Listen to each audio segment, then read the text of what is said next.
సమంతను చూసి కంగారుగా వెళ్ళిపోతున్న నాగ చైతన్యాన్ని క్యాప్చర్ చేస్తూ వచ్చేసిన మీడియాపై గట్టిగానే ఫైర్ అవుతూ మీకు నన్ను వెంటాడడానికి మించిన మరో కంటెంటే లేదా అంటూ ఫైర్ అవుతూ కనిపించేశాడు.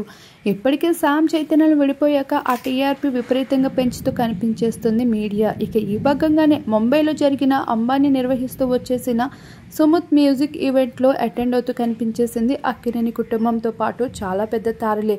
ఇప్పటి వరకు బాలీవుడ్ వర్గాల వైపు పెద్దగా మక్కువ చూపించని అక్కినేని కుటుంబం శోభిత కోడలైన తర్వాత ఎక్కువగా ముంబైలోనే దర్శనమిస్తున్నారు నాగ చైతన్య సైతం. ఇక నాగ చైతన్యకి కొత్త లుక్స్తో ఏకంగా మనందరికీ పరిచయం చేసేసింది. తన స్టైలిష్ లుక్స్ చూస్తే తను కొత్త సినిమా ఏదో డిఫరెంట్గా ఉండబోతుందని అనిపిస్తూ ఉంది. ఇక శోభిత నాగ చైతన్యలో ప్రేమ వ్యవహారం చూస్తే ఆఖరికి సమంతనే అందరూ మర్చిపోతారని చెప్పచ్చు. అంతలా శోభిత నాగ చైతన్య పైన విపరీతమైన ప్రేమను కురిపిస్తూ వచ్చేసింది మీడియా ముందు.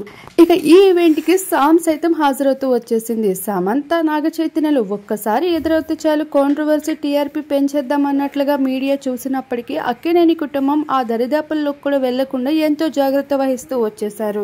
ఇక ఆ కంటెంట్ కోసం ఎదురు చూస్తున్న మీడియా మొత్తానికి ముంబై నుండి తిరిగి వస్తున్న అక్కినేని కుటుంబంతో బుక్ అవుతూ కనిపించేశారు. ఇక సమంతని ఎదురుపడ్డ నాగ చైతన్య పరుగులెడుతూ కనిపించారు. అది చూసి ఒక్కసారిగా మీడియా వాళ్ళు నాగ చైతన్యాన్ని స్పెషల్ ఫోకస్ చేస్తూ వచ్చేశారు. అయితే ఇప్పటికీ సమంతకి బాలీవుడ్ లో విపరీతమైన క్రేజీ కాదు, రెస్పెక్ట్ కూడా పెరిగిపోతూ వచ్చేసింది. సామ్కి అదంతా దక్కడానికి ఒకవైపు తన ప్రియుడు రాజ్ కూడా కారణమని చెప్పచ్చు. రాజ్ ఇప్పటికీ ఇండస్ట్రీలో అత్యంత ప్రముఖ వ్యక్తుల్లో తను కూడా ఒక డైరెక్టరే.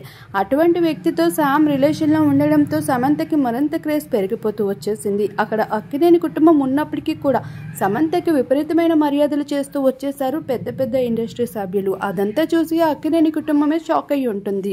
ఇలా మొత్తానికి సామ్ చైతన్యలు మరోసారి ఒకరికొకరు ఎదురుపడుతూ ఇటువంటి చిక్కుల్లో పడుతూ కనిపించేస్తున్నారు మీడియా ముందు.